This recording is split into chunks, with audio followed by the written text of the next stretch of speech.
Lights flicker on in a Los Angeles studio, but the real magic unfolds before the cameras even begin to roll. How does a film meant to end in heartbreak transform into one of the most uplifting love stories Hollywood has ever told? And how do two actors, separated by nearly 2 decades in age, create a chemistry so powerful that it outshines the movie's script itself? The answers lie in a story filled with lucky breaks, bold decisions, and moments so spontaneous they could never have been planned. At the heart of it all are Julia Roberts and Richard Gere, two stars whose connection not only saved a struggling project, but turned it into a cultural phenomenon that continues to enchant audiences more than 3 decades later. When Pretty Woman arrived in theaters in 1990, no one predicted it would become one of the most beloved romantic comedies of all time. On the surface, it was a Cinderella-like story of a wealthy businessman falling in love with a spirited young woman who challenges his world. Julia Roberts, just 22 at the time, portrayed Vivian Ward, a Hollywood escort with dreams bigger than her circumstances. Richard Gere, then 40, played Edward Lewis, a sophisticated corporate raider hardened by success, but softened by Vivian's warmth. The age difference was striking, but instead of feeling forced, their connection was disarmingly natural.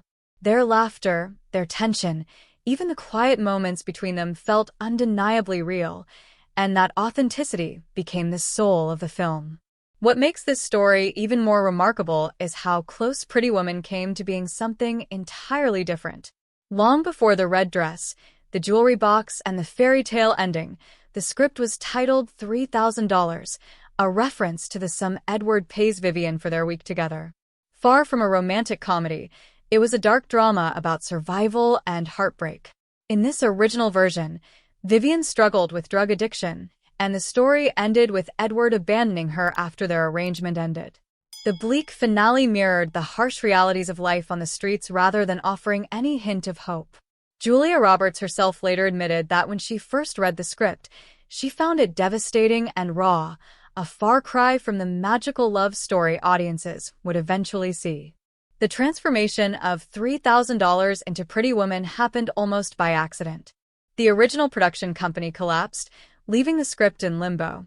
Disney, seeking a lighter romantic project, acquired the rights and immediately began reworking the tone.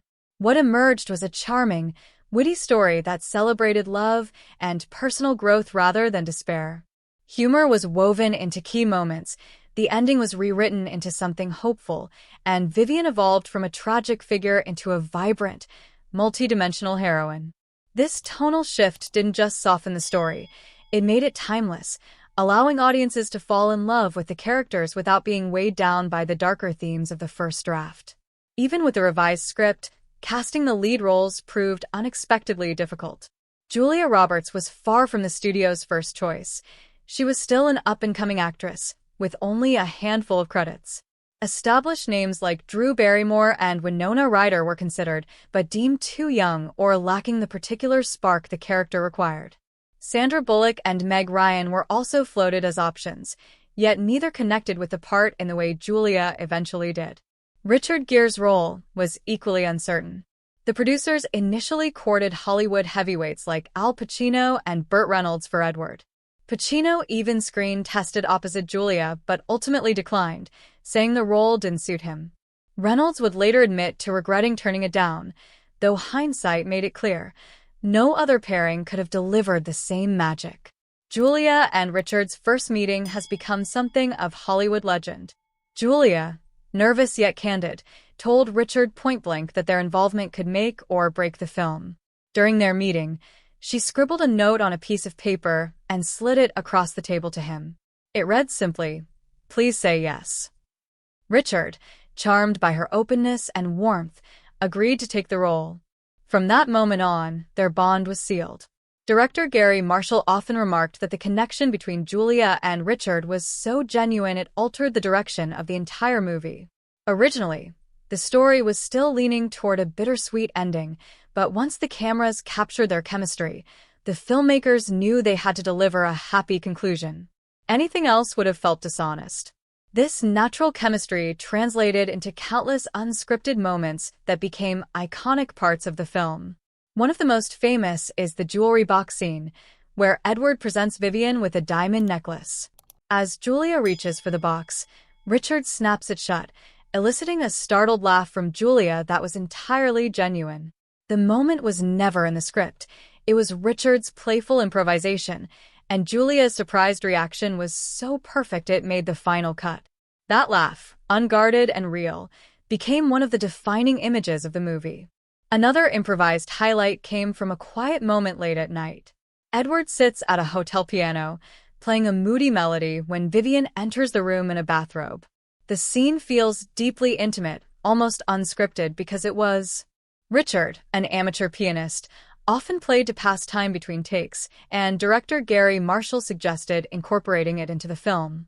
Richard's own composition became a poignant addition, giving Edward a vulnerability that softened his otherwise guarded character. Behind the cameras, the film was a careful balance of playfulness and precision.